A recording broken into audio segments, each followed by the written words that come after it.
Assalamualaikum warahmatullahi wabarakatuh. Waalaikumsalam.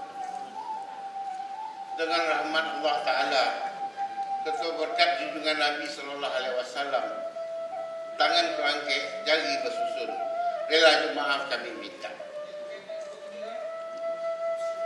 Aku penghulu menggadang masa batuah, pusat jalan himpunan ikan, pahit sampai orang bertanya, kepulang pakai orang mengadu. Suluh pendang dalam negeri. Ibarat kayu gadang di tengah kota, urai tempat berselo, batang tempat bersandar, daun dari inang tempat melindung. Kabakeh angku datu angku pengulunan gadang basa batua. Tantangan sampah juti tahtarati jemujilia lelo sopan dan dia juang tinggi. Dia bagadang lai maaf kami bagikan. Artinya mana sambahan kami tibukan. Pihak diri pada kami. Kok dari bukit kami alah menurun, dari murah alah menagi. Lah bersama-sama kami ditampilkan. Jika dikaji pihak si pangka, kok datang alah membukakan pintu, duduk dan alah bakang-bakang lapir. Allah beralik itu di malam. Bahasa sekarang ni kok gini. Tantangan kesenian kami bawa. Kok kurang susunya nambah Syria, kok kurang luruh nambah Batanam, kok aduh tokoh nambah Ginjai. Rila jemaah kami minta. Maklumlah kami ramudo mata, umur dan lalu setahun jaguang, darah dan lalu setahun petang. Aka sentiang pengalaman kurang, banyak yang tidak pada lain. Rila dua kami tentang. Dengarkan darah semuanya. Yo. Memulung itu kamu orang langkah. Sebelum randai kita mulai, jo bismillah langkah kita buka.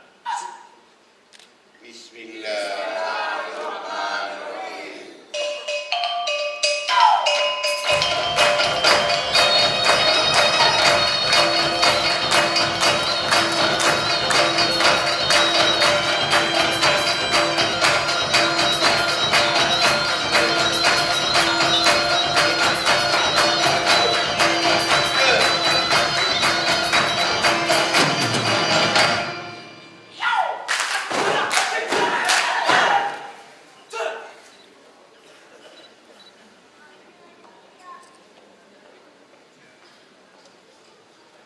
Para secantik wajahnya ayu, dengan bujang pandang botolmu, bagaikan pantun orang dahulu, bagaikan pantun orang dahulu. Alaskan saya Tuhan naik.